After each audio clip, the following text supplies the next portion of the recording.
You know, madam, you asked the permission to remove your. Actually, it was before I left Manila. I already ordered that the use of the face mask is, is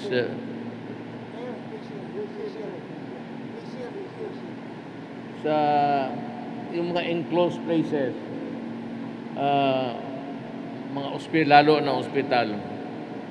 Pero itong mga ganito siguro, wala na ay...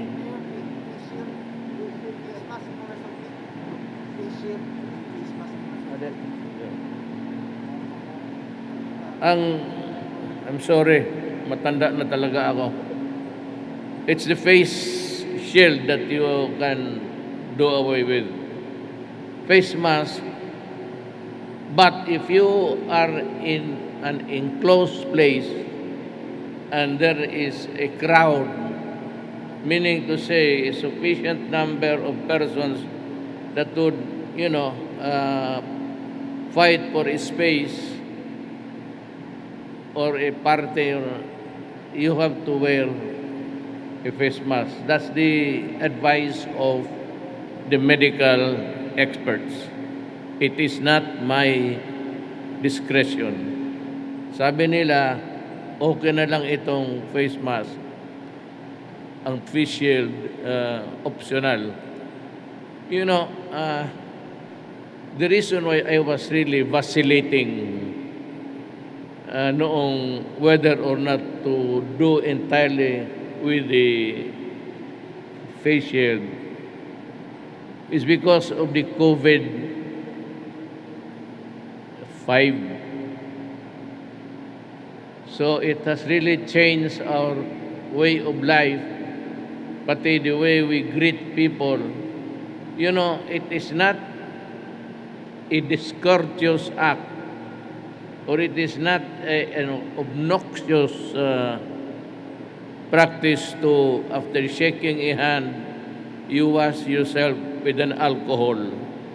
It is an accepted norm natin ngayon. Kasi, alam mo na, for the protection. It does not mean that you find the other guy not so hygienic. It has nothing to do with that.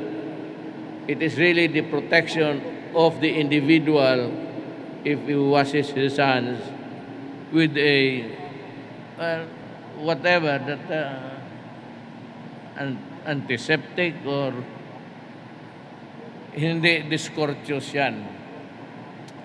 And when you go out in the open, hindi na kailangan yung mask. Ako nga, tinatanggal because I hardly, because of my voice, I have to, it's muffled and I cannot express myself clearly. Senator Bongo, Sultan Kudarat First District Representative Bayrihan Sakaluran Abdul Razak, Health Undersecretary Abdullah Dumama Jr., si Undersecretary, kilala ko during even my mayorship days Davao City. He was there all the time, and he can, call him anytime, and he would do what is needed for the moment. Sultan Kudarat Governor Suharto Teng Manggodadato, Maguindanao Governor by Marian Manggodadato, Sultan Kudarat Vice Mayor Jose Sigura, Maguindanao Vice Mayor Leste Sensuat, Barn Parliament Member Dato Tukaw Mastura, Barn Parliament Member Dato Ali Sangke, Sultan Kudarat and Maguindanao Municipal Mayors and Vice Mayors in attendance, fellow workers in government, mga kababayan. You know, my speech ako ba, but actually this is not mine. It's just prepared by an office, tapos babasahin ko na lang. Pati kung anong mali diyan, nababasa ko rin. Kasi, but I'd like to just express my sentiments this moment. Alam mo, pagpasok ko sa compound, nakita ko yung even hindi naman stupendous, but really a remarkable edifice na ospital na hindi mo makita labas dito sa Sultan Kudarat. Wala ka makita. You go to Davao, but of course, galing man doon yan si doktor. Pag Maynila, wala akong nakita. Kaya minsan, sabi nila, in Cotabato is a backlayed community because ganito, ganyan, magulo, bagay, there is always trouble. But the thing is, you have built something. Hindi ko talaga magpakaganda. Gusto kong ipagyabang. Nakita mo. Sabihin ninyo, a laid-back province or community, nakita ninyo gaano kaganda ang kanilang ginawa. It is not wrong to say that the Muslim of the island of Mindanao has already gone to its flowering of civilization. Maganda talaga at husay. Kung itong away-away, yan ang problema. You know, I'd like to call all of you sa opisina ko, wala man tayong ibang common ground. All leaders, political leaders, and those participating in the elections, I plead for peace. Gusto ko sana na makita ang Maguindanao, ang Sultan Kudarat, and every province, Cotabato City, na walang gulo. You know, I am hesitant really to say this. In the forthcoming election, I am still the president. And just like in the last elections that we have had during my term, sinabi ko, there will be a peaceful election. So, hindi pwede ang terrorism, lahat na, you know, I do not want yung pursahan. Ayaw ko yan, hindi tayo sanay. Hindi tayo sanay sa gano'n na every generation ipasa natin yung violence. This is the second or third generation during the time na ang tatay ko, governor ng Davao, isa lang yung malaking probinsya noon. At itong Cotabato, isa lang ring probinsya. I think the governor was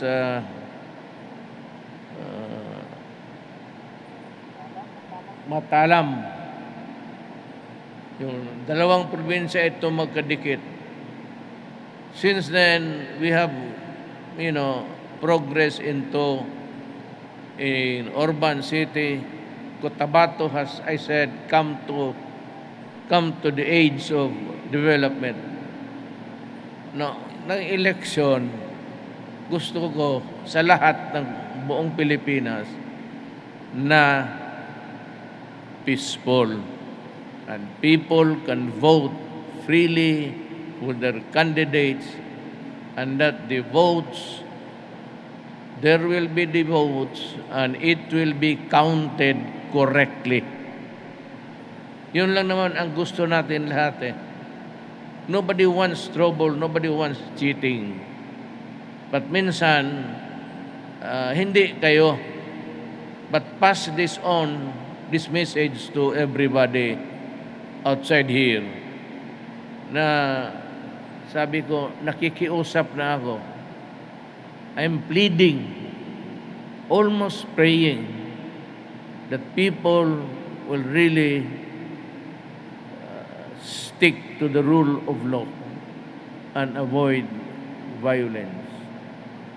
Kasi pag hindi, unahan ko na kayo, then I will be forced to use the might of the military.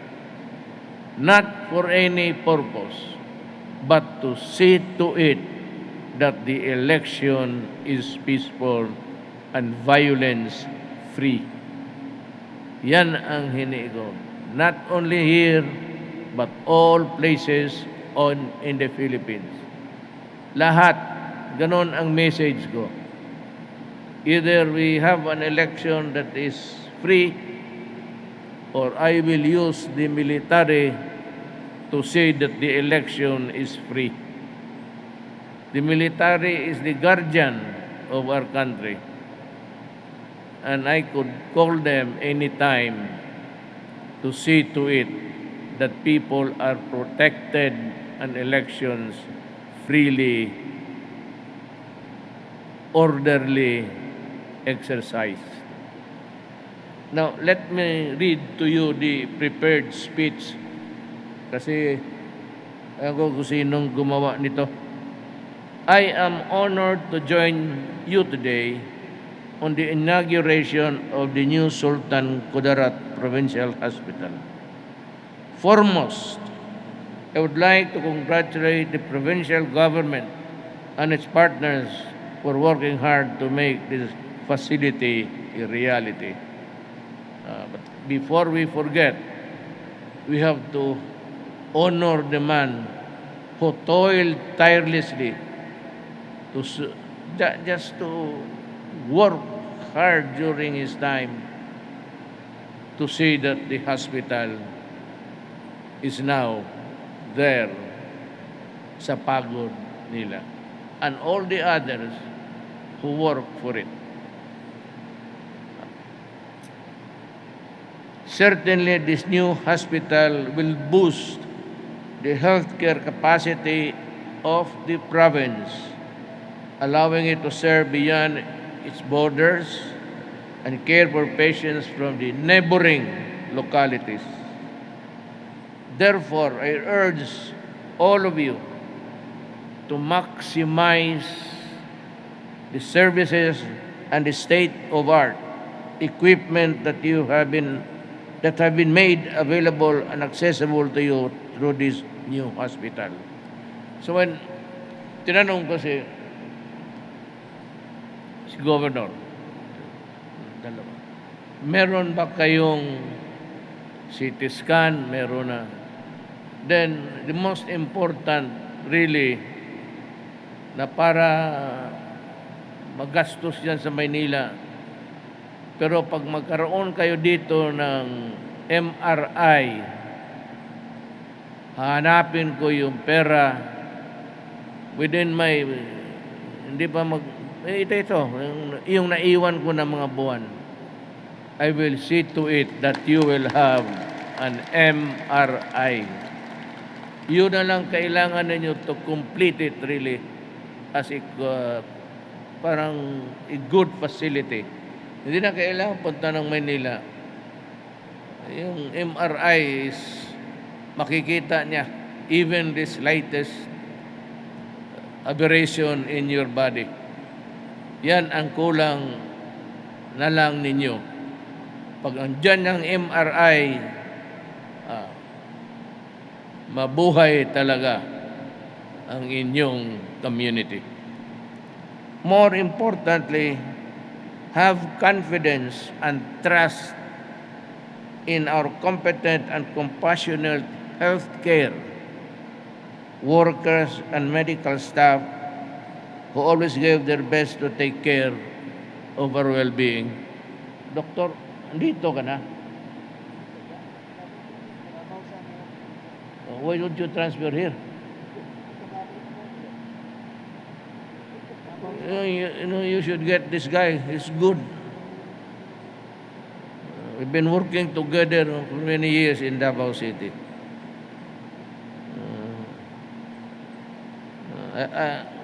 Would you like that I ask the health department to transfer you here? Kung papayag sila, I'd be happy to do that for you. I assure you that this administration remains committed in supporting local governments, including in effectively implementing the provisions of the universal health care. Ano, ang pinangako ko lahat, I remember coming here, I really don't know, I cannot remember the place anymore. But I just made about 5 promises. Natupad ko po lahat yan. I said, free education, nandyan. Nung kausap ko yung mga NPA sa Nueva Ecija, sabi ko, I will do away with the irrigation, yung 5,000. Sinabi ko, free o hindi walang pahirapan sa ospital, yung malasakit. Edukasyon, irrigation, yung pag-aral, education, lahat na ibigay ko. Naibigay ko sa Pilipino, naibigay ko sa inyo. Hindi ako naniningil. Ibig sabihin dito, sinali ko lang sa provisions of universal health care, then yung free education, tapos yung farmers, yung irrigation, tinanggal ko yung bayad. So, kung ano pang maitulong ko, but I think if I can deliver the MRI, medyo tapos na ang kailangan ninyo dito sa inyong lugar, hospital. Let us continue working together to overcome the challenges brought by the COVID-19 pandemic and build a stronger and healthier for our future.